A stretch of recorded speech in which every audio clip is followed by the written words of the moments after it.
Brakti Hawa Brakatha, Yahawashah, Brakti Hawa Brakatha, Yahawashah, Bahasham, Rakakwadash, the honors to the apostles, the elders, salutations to you, sincere brothers.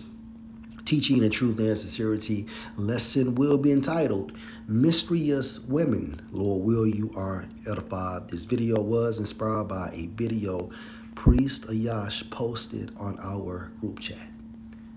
And this video will be used for fair use purpose only. Police are investigating after a Fort Worth teen was shot and killed early Thursday morning after allegedly attempting to break into a home in the Rosemont neighborhood. Olivia Leach spoke with the teen's mother, who's pleading for answers tonight. My son had a lot of dreams and he was so talented. I don't get it. Fort Worth police say they were called to South Crest Court in the Rosemont neighborhood of the city early Thursday morning for a call about a prowler. When they got there, a woman told them several people were attempting to break into her home, but they had left the scene. Shortly after, police got a second 911 call from the woman who said the burglars came back. But when police returned to the scene, they... So wait a minute. 7 people, right? 7 criminals, 7 malefactors were attempting to break into a woman's home and returned. Found LaToya Lander's 14-year-old son, Devin Baker, lying on the ground in front of the home with a gunshot wound to the torso. Police say the woman who had reported the break-ins shot him. He died on scene. It's like I'm in a dream. And he deserved it, okay? Because he could have saved money, all right, and did things the honest way, right? But no, you want to break into someone's home, okay, living in your same neighborhood, struggling just like you. And this is judgment of Yahweh Ba'Shem Yahushua, right? Period. Because I'm looking at all the things he have at home. Then I have to drive by where my son laid. Tonight, Devin's family and friends came together to honor him at a balloon release outside of Rosemont Middle School, where he was an 8th grader. And son, I'll see you again. Yeah, me speaking as a man, he was an 8th grader, probably with gang affiliation and so on and so forth. I love you so much. But his family says there has to be more to the story. No, I know my child. I know him. I know him, and it doesn't add up. Look. Okay, so why in the fuck, okay, was he there? How did he get shot? Because he was there. Did the woman go to your crib and drag him out of his home and shoot him? No. He was there attempting to break into someone's home. It's called self-defense, nigga. Toya says she wants more answers from police. I feel like they need to dig deeper, because I know it's something else happened that caused my son's demise. Detectives say the woman who shot the teen had reported break-ins and attempted break-ins at her home before, and that she is cooperating with the investigation, but no one has been arrested. I feel like it's very wrong. And he had so many dreams. My son was not a criminal. In a letter to the Rosemont Middle School. And that's what I noticed with black women, right? Their sons never do nothing. However, the flip side of the story, he's an active gang member, pushing drugs, per se, okay? Just promoting terror throughout the so-called neighborhood, flunking out in school. Always a problem promoting disruption. But yet here you hear a mother that's grieving, that's emotional, and saying, my son never did nothing. He was a good guy. Negative, okay? Negative, all right? Regarding this story, her son was found lying on that property because he was shot in an attempt to break into that woman's household. She had every right to defend herself. Let's get some precepts.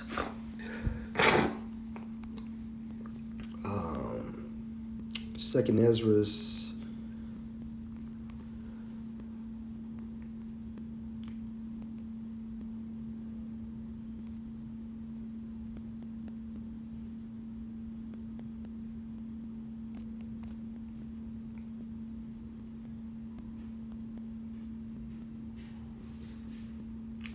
Second Ezra's chapter 5 and verse 8. There shall be a confusion also in many places, and the fire shall be oft sent out again, and the wild beast shall change their places. And we are in this time frame now, if you can receive this in the spirit. And Menstrous women shall bring forth monsters. And we just watched a video, okay, showing a menstruous woman that gave birth to a monster. All right. And this monster did not have fangs and foaming at his mouth. Okay. This monster didn't have claws and wings on its back.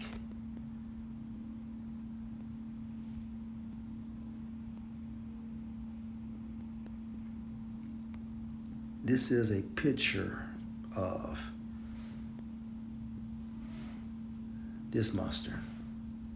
He had 2 legs, 2 arms, 2 feet, 2 hands. All right? Looking like a normal Jake. Let's go to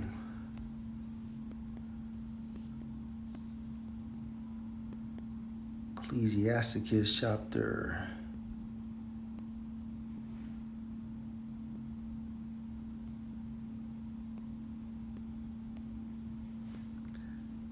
16 and verse 1. Desire not a multitude of unprofitable children. That boy, okay, that 8th grader, all right, that died is an example of an unprofitable child. Neither delight in ungodly sons. He was ungodly, okay? He was attempting to break into someone's household. Though they multiply, yeah, there's a lot of them. Rejoice not in them, except the fear of the Lord be with them. Verse 3, trust not you in their life, because sometimes these monsters, okay, get old. They become OGs in the game. They go from a BG status to an OG status.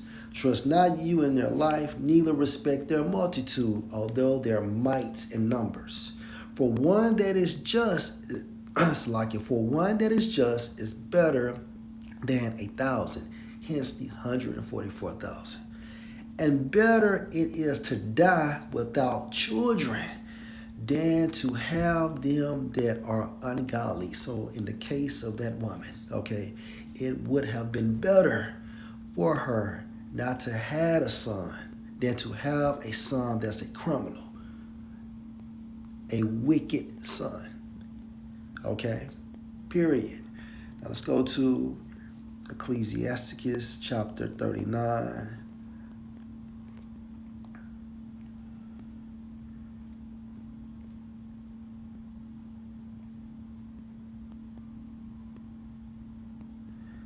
And 28. There be spirits that are created for vengeance, which in their fury lay on sore strokes. Okay, so a spirit hopped on that woman to protect herself and to shoot that boy. Okay, so that man or that boy was shot.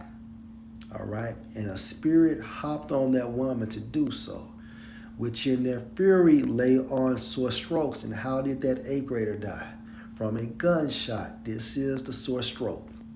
In the time of destruction, they pour out their force.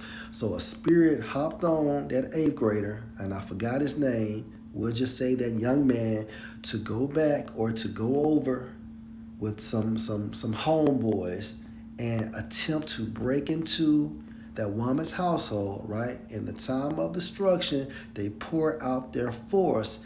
An example of force being poured out was when that man received a gunshot wound to his torso and appeased the wrath of him that made them.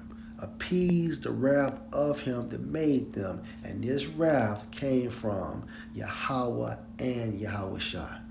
All right, so Yahweh, why Yahushua summoned a spirit to provoke that young man to go break into that woman's household, and a spirit hopped on that woman to shoot that man to protect herself. And ultimately, this was judgment on that man, on that young man. All right. Fire and hell and famine and death, all of these were created for vengeance. Teeth of wild beasts and scorpions, serpents, and the sword. Also, the gun is an example of the sword, punishing the wicked to destruction. And this boy was shot in his torso, right? They shall rejoice in his commandment. Who shall rejoice in his commandment? These spirits, these angels.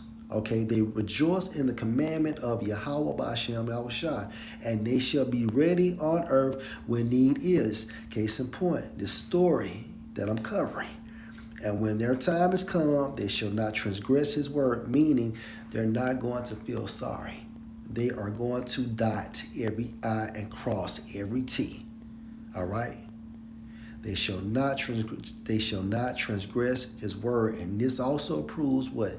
That the angels on the right and the angels on the left obey Yahweh while Yahweh Shah. Lord, will you edify? Shalom.